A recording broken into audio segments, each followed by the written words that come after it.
Come on. Come on.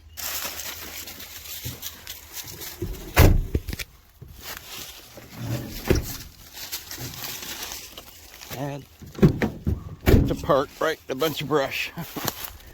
Well, guys, David Vos here. Good morning. Miss Boots is happy. We're gonna go check on. Come on. Here they come.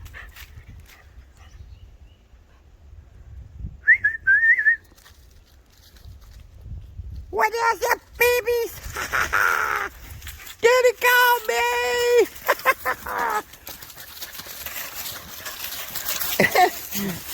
Bringing up the rear is little Miss Bear. She's always behind. She stays back. She's so timid, but she just, you know, when she has to, she'll pull her weight. She's a little bigger, the other two, but she's so kind and non-judgmental and giving, you know. Like when I give food, that one, little Blue, she'll take her food and growl at the other one, and she doesn't want the other one to eat. She's a little jealous. And little Bear will just back off, even though she could easily take her. I don't know about easily, but you know, once in a great while she gets mad and, you know, says, no way, that's my food. But she's a good dog. They're all good dogs. They have their pecking order and stuff in nature. But I always think it's odd. The brown one's got a little different genetic thing in her. I think she's got her grandma's coloring and nose. Her grandma was actually Little Bear. Her grandma was a Chihuahua mixed with some kind of Dachshund or something, which is what, you know, her baby was little Miss Boots, who's also like a little Dachshund Chihuahua, something mixed. I don't know what it is. But anyway, she produces all these bigger dogs, and that's because their grandfather was a big lab. Looked to have some dark, kind of rusty color brown, pretty good sized Labrador type dog. I don't even know what it was. It was a mutt too. But there's a lot of, they're mutts. Anyway, I digress. What a beautiful, beautiful spring day. Man, the leaves are just out. You know, spring is here. I just went down to the post office and got a box that an amazing friend sent me in the mail, and so I'm very happy this morning. And just such a beautiful day. You know, the dogs are happy. Somebody sent me a video of the LEAP project. Rex, he's at the Grand Canyon. That was beautiful. Good to see my brother up there checking it out, getting the information out to people. Look at this. I wonder who lives in there. I wouldn't stick my head in there without checking out what's in there first. Look at the squirrel.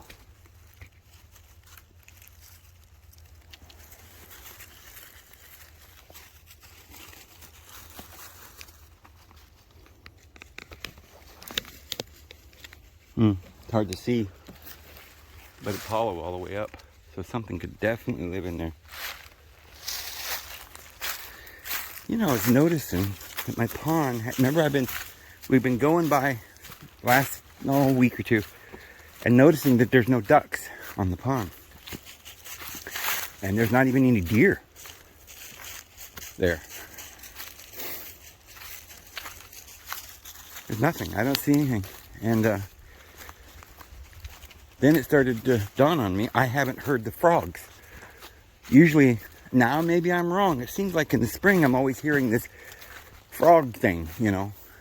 Of course, maybe it's a little bit later in the year when the frogs hatch or whatever, I don't know. But I haven't heard any of the frogs. There's been years where the frogs are so thick, you could just hear them, you know, down there, they're coming up the hill. You couldn't go outside without stepping on one. There was just everywhere. And I've seen that. Was it last year or the year before? Kind of both years. And then so this year we've got the caterpillar swarms.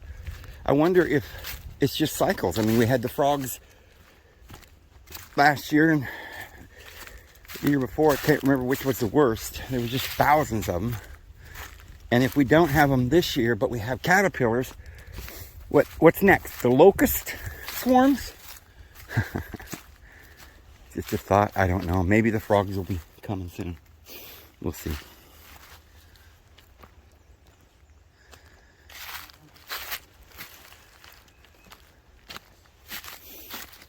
I'm going to check the hickory juice. We're trying to tap a hickory tree down here, and I was supposed to come back yesterday to check it out, and I didn't come back. But we're here today, so we're gonna see. I sure hope there's some juice in there, even if it's a little bit. If I don't have any juice, then I don't know. Guess I'm gonna have to do some. We'll see what. Maybe it's a lot harder to do hickory than I think. We'll see. Look at these buds though. These are hickory trees. And they're coming out. But I have a hard time focusing on what I want to focus on with this lens or whatever it is, this camera. A lone little purple flower.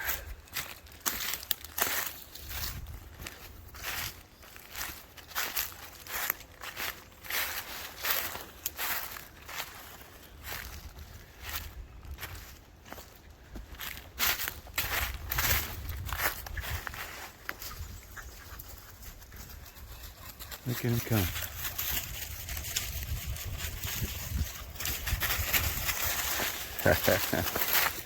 What do you think, guys? Well, there it is over there, and it doesn't look like it's got anything in it from here. Of course, you wouldn't probably be able to tell.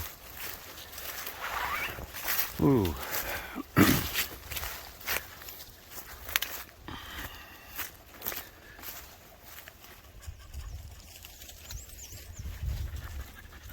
Here's the red oak. Hey, focus. It goes in and out, doesn't it?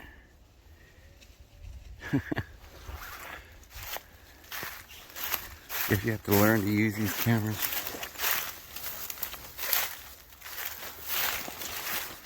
But it's only been like 2 or 3 days since these leaves have come out that far. It's just amazing how quickly spring comes.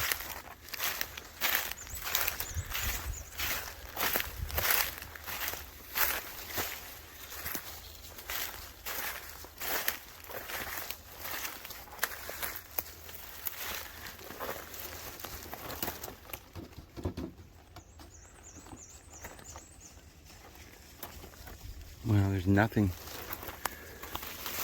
Nothing.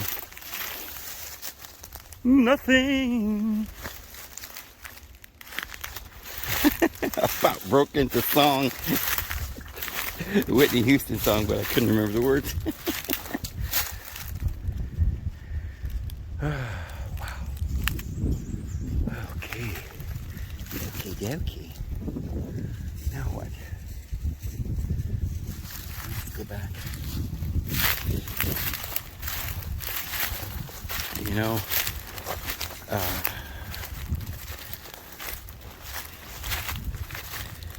guys, I know that some of you come on here to watch the videos we do because you want some good news or you want some hope, and sometimes we give you that here because there is a lot of hope, and there's certainly, I mean, we can do anything we want. As we say, we got the whole wide world in our hands.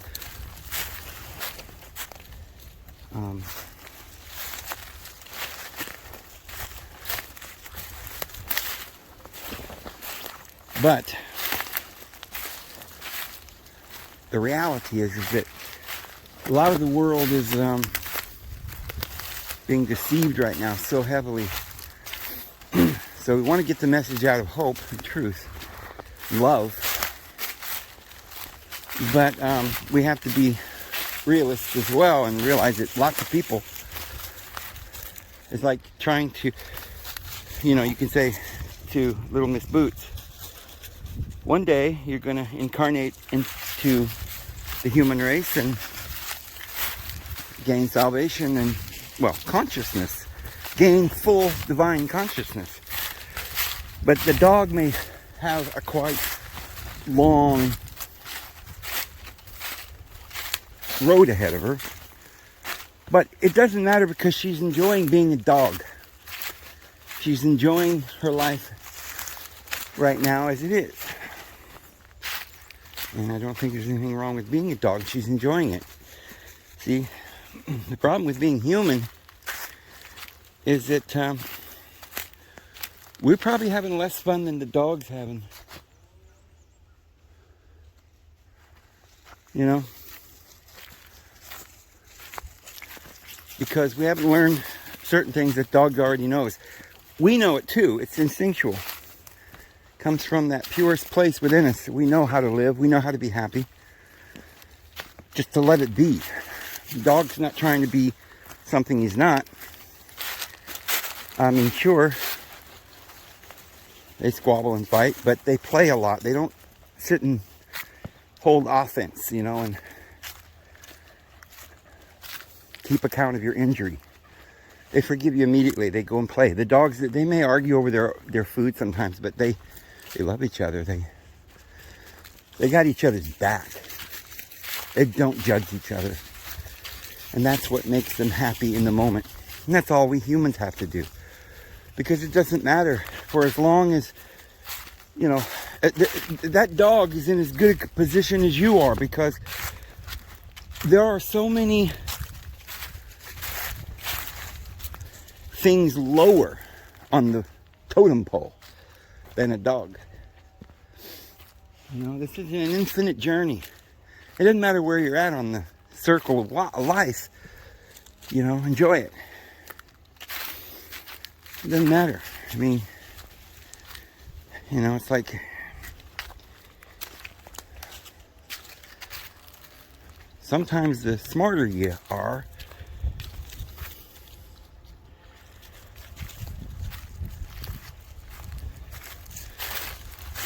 and you start tending to lose sight of just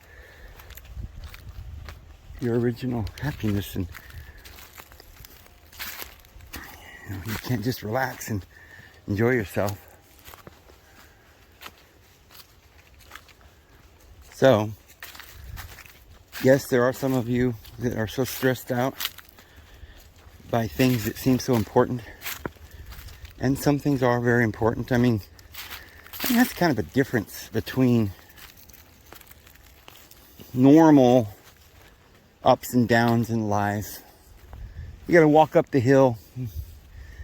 It's not so bad. It's your choice. You gotta do it if you want to get to the top. It can be a little, you know, hard on your legs and stuff, but we don't call that kind of thing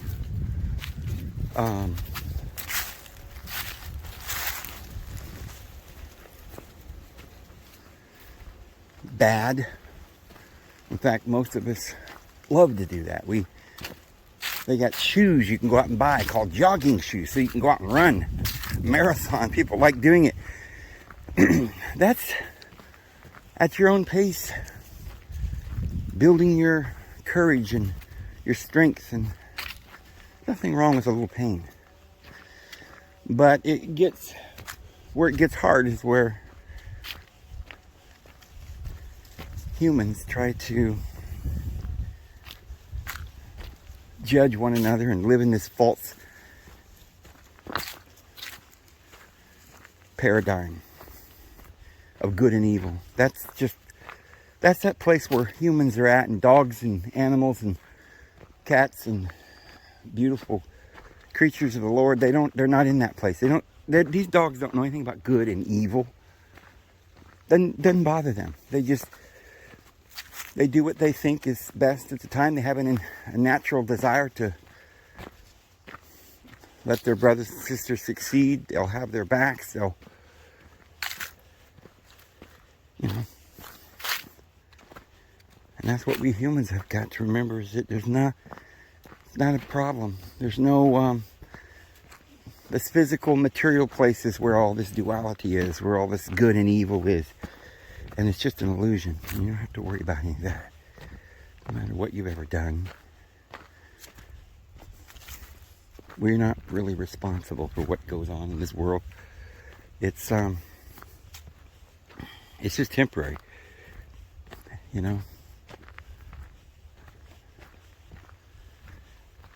But once we start learning the secrets, which is just one pay grade above us, we start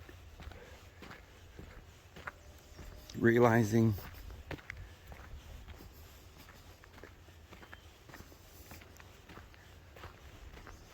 how this world really works. We start following the new paradigm, the new covenant. No more eye for an eye and tooth for tooth, but given you shall receive. Do unto others as you would have them do unto you. We start following those principles, not worrying about judging anyone, not worrying about hating, but just taking in the glory and praising the Lord for it. Leaving it all up to the Lord.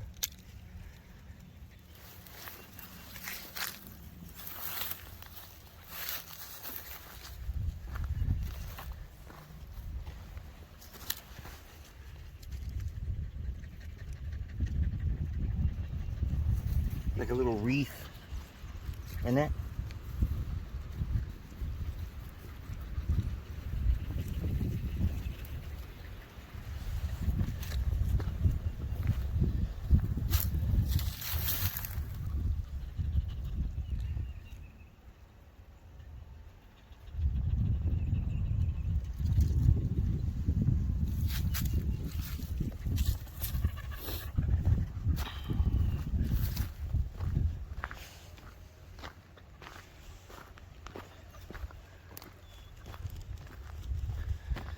It's like I could have stayed home this morning, not got out of bed.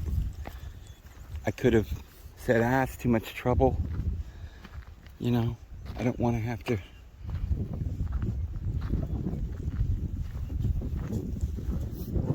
take the trouble to put my shoes on and get a shower and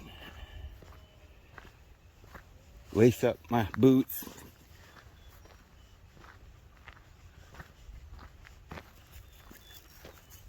And go about my day.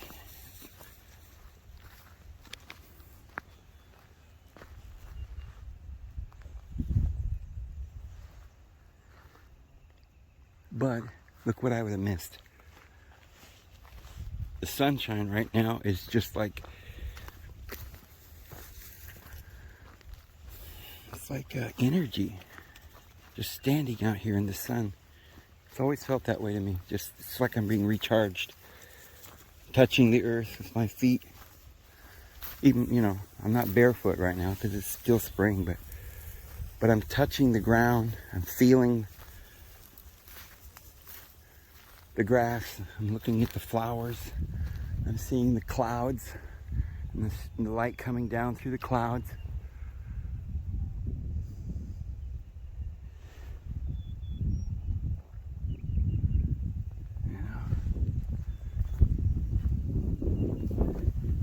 And it's just glorious. And the only reward I want is to experience it and to share, share energies. My energy is mine. Your energy is yours.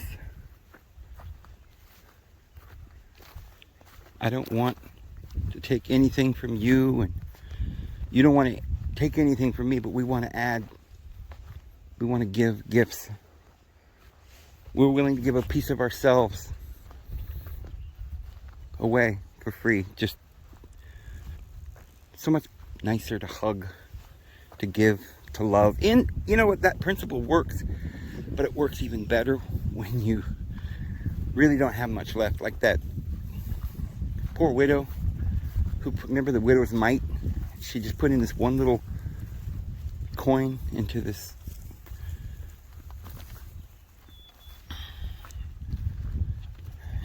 as an alms to the poor. She gave one coin, but that's all she had.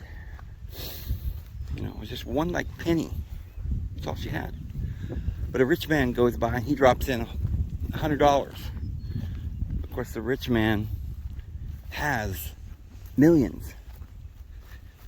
And so Jesus was saying that widow put far more in than the millionaire, because it was all she had, and her reward will be greater. So it's not about what you have to give to others. You may not think you have much, but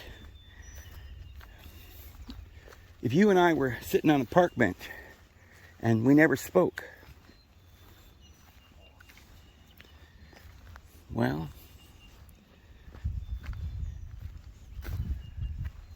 wouldn't really improve our lives much. Nothing bad, I suppose, would happen immediately. But imagine if we found the courage to smile at each other. And, instead of being angry and arguing with each other, we might go home, if we were arguing or fighting, or, we had a disagreement or something, we might be uneasy and have depression and think nobody likes us or whatever. But imagine if you were sitting on a park bench and you found somebody that was homeless and really didn't have anything, and you just shared a sandwich with them in a conversation, and you just told them, you treated them like a normal person, like they were your brother or sister. Imagine how you might change that person's life. They would certainly love you more than somebody that didn't show them that love. So that little bit of love that you showed them is going to come back to you 100-fold. I've heard stories where people were down and out and somebody was kind to them, and then a year or two later they ended up back on their feet. They looked that person up and they just said, man, thank you. Here's $1 million or something. Now, we're not looking for those monetary rewards. That's not the point. Because if that's what you're looking for, then you're off on the wrong track. What we're trying to do is find love. It's that simple. You say, well, there's no love in the world, Dave. There's no love. Give up on that. I give up on all that. This world's a terrible place, and you know it. Blah, blah, blah. Let's go off and eat worms, right? And die. And then they want your taxes. But you can live your life feeling that way. Or let's say, now most of you aren't going to be in this situation, but let's just say you were born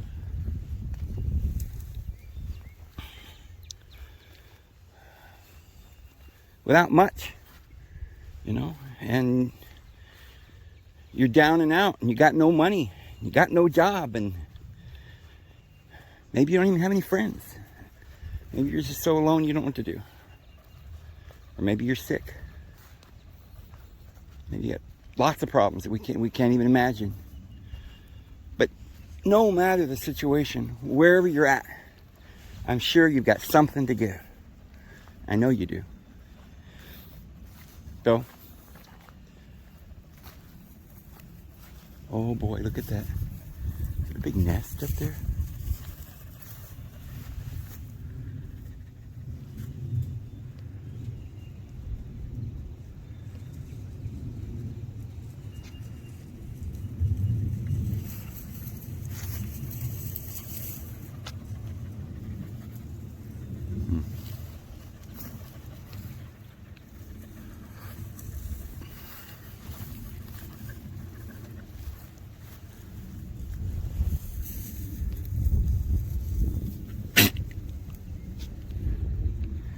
Excuse you.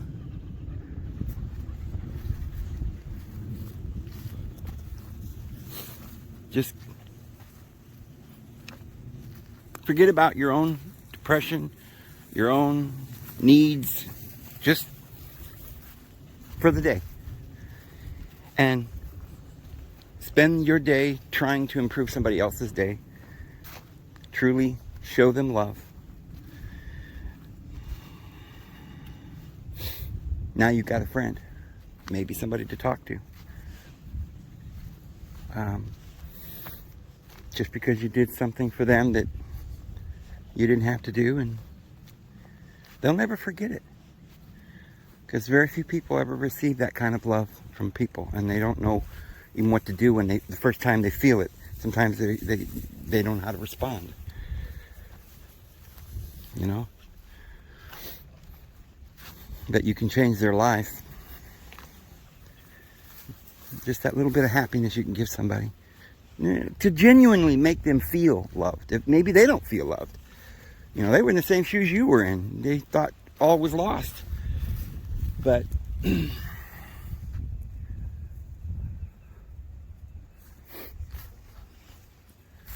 you go and show them love, you make them smile. Give them a reason to live. You help them understand why we're here and how to be happy. And so by doing that, you're showing yourself how to do it, because there you go. You were unhappy because people were being mean to you, but they were being mean to you because you were being mean to them. And it's a vicious cycle. An eye for an eye and a tooth for a tooth. All we got to do is stop judging one another, friends. We've been brainwashed. We've been brainwashed into this system of rules. And I'm telling you, it's going to come down. I think this is what the Bible is talking about. It's going to happen in the latter days. And we're going to have to decide between the true deity, which is, the word means love and light. You know, dia is like where we get the word day. Divine comes from that word that means the light. David, the king of Israel, that's the Hebrew word for deity or light. And so kings were always representatives of the light. That's why we have Sol Amon. Sol means the moon or the sun. And so he was a great king.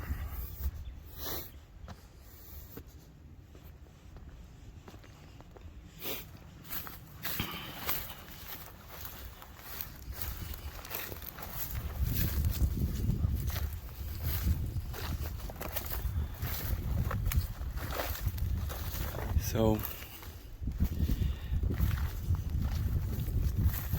in this world there is that duality, the good and the evil, the ups and downs, but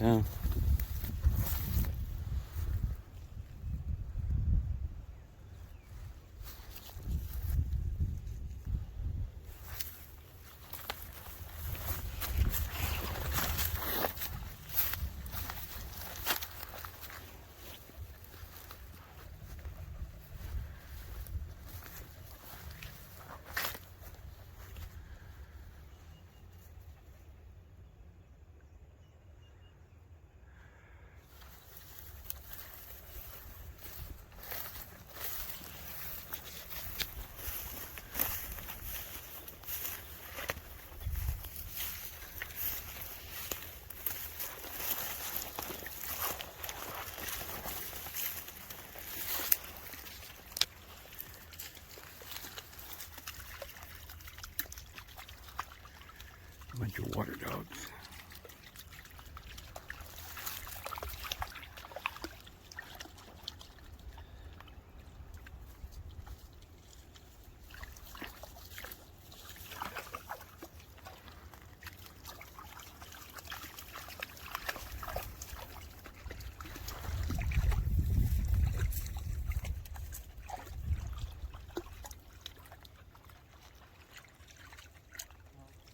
What's the matter?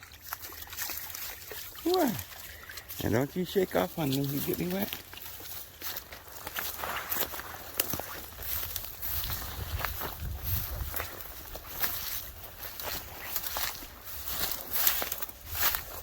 Wow. Kind of a big hole here. Deep, huh? Huh, Bear? A deep hole.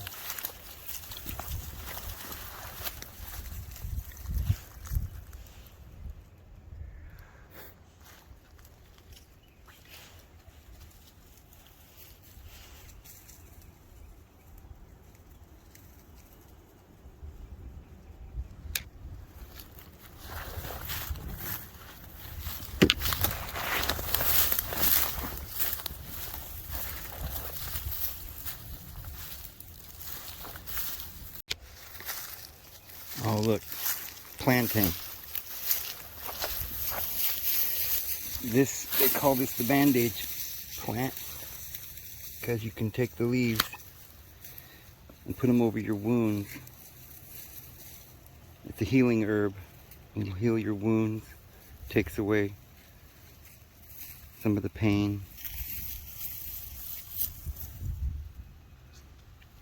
But now it's just a weed that nobody cares about.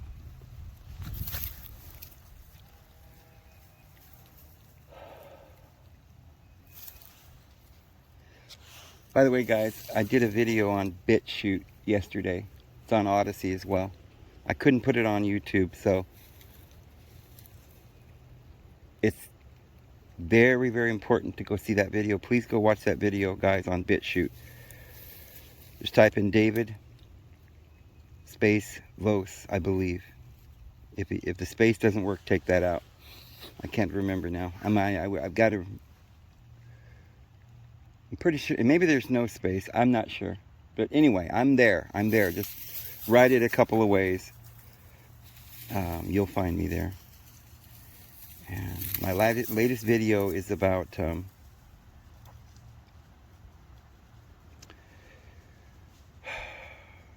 aliens. William Cooper, you've heard of him. He was murdered. He was telling us, he told us all about this VAX years before. He says there are aliens coming in and out in big ships, and they've got control of our government. Anyway, go watch it on BitChute, guys.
So, it's always been the same thing. We were free in the garden until Yahweh told us that we're not supposed to partake of the knowledge of good and evil, and that we would die. But of course, as Jesus said, He's going to give us eternal life. And this gnosis is going to make us like God, but now He's going to give us eternal life because We simply learn by the things that we suffer, and we grow, and in grace and in truth. And we've come through a great deception, this death. That's what we've basically done. We died, although we couldn't die. It was an illusion of duality, of like the pavement where Jesus was judged that had the black and white tile that the Masons use in their hall to represent this carnal world. And then they wear these black robes and they judge us because it represents the fact that we don't know what we're doing. Now they give the Pope a white robe or whatever, but he's not any more pure. And we're not supposed to be calling each other leader or reverend or father or whatever, because we shouldn't have that kind of jealousy and that kind of pride. We should love everybody equally and fully. And that same ordeal was illustrated there at the mountain of Sinai when the people saw the light, and it, more or less they felt like it was blinding them. They didn't understand love. They didn't grasp it. They were carnal, and they sought after the meat pots of Egypt. They were hungry. They were thirsty. And they couldn't just trust the Lord that he was going to provide for them, even in this desert. Because that's what this is. It's a wilderness. It's a wild place. It's all wild here. That's what wilderness... doesn't necessarily mean a desert without water. You know, there might... Of course, in that wilderness, there was a lack of water. And they were... It appeared. It appeared it was a wilderness. See, the wilderness just means a place that you exist where you're searching for thirst and nourishment, and you can't find it because you haven't found it yet. You feel like you're in a wilderness, and you know, it's like, oh, what are we doing in this wilderness to die? That's this world we're living in. But you see, at that point, because we got scared, we didn't receive the light that was being offered to us, the land of milk and honey. It was just going to be given to us, but we were afraid. And it was that fear that prevented us from taking the land. It was like, oh, there are giants down here. We can't get in this area. They're giants. This is impossible. It's a wilderness. We ain't got no water. Well, it may look like this world has nothing, and you might die here, but this place is filled with a lot of secrets. The Lord gives you his water out of a rock, if necessary. Just have faith. Don't worry. So when Jesus came, he showed us that the law condemned him, which is that Christ in you, and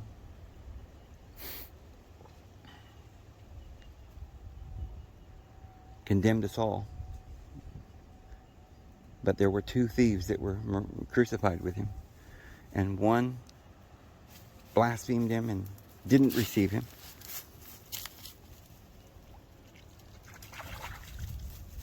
And the other one said, Lord, remember me when you get into your kingdom, and received his grace.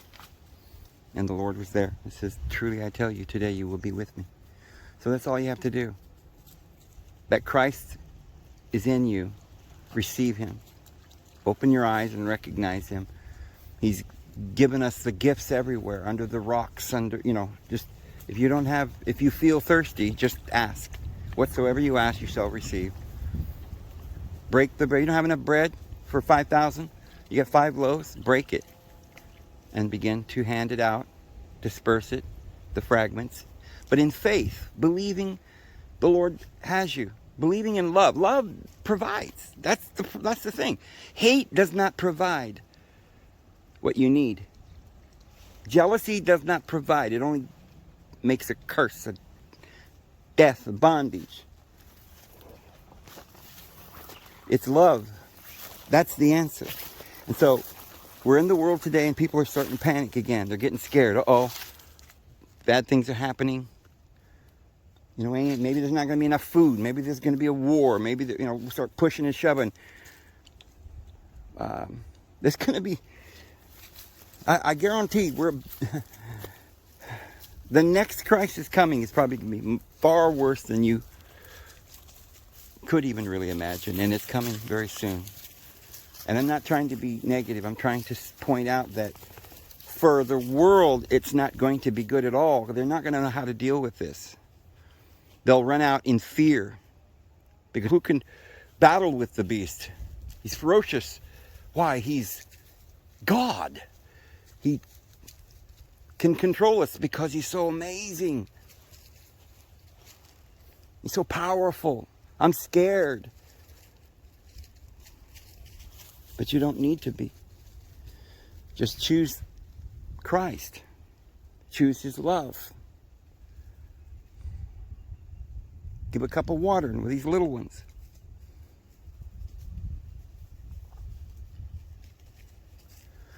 Any situation you find yourself in, no matter what it is, and you're saying, man, I don't like this. This is really bad.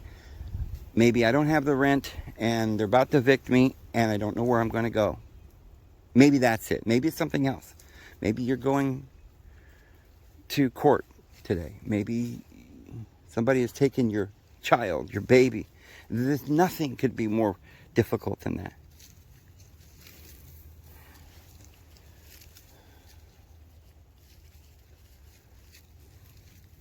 But here's the thing. In this wilderness, the Lord didn't bring you out here to die. That's not why we're here.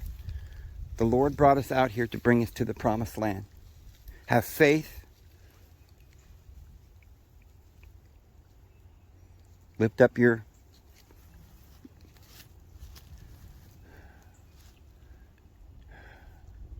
hearts. And practice faith. Go the other route. Receive his grace. Show forth his love. Tell the gospel. Insist upon not being negative or angry or being depressed or disillusioned by the situation. Just simply have a prayer on your heart. Have thanksgiving on your heart, on your lips. Do good to others. And you will find the answer to your problems. But don't pay attention to your problems. Just get your problems out of your mind. And try to find somebody else with more problems than you and go and help them. And I think that you will find your problems will disappear and the Lord will help you. And that's basically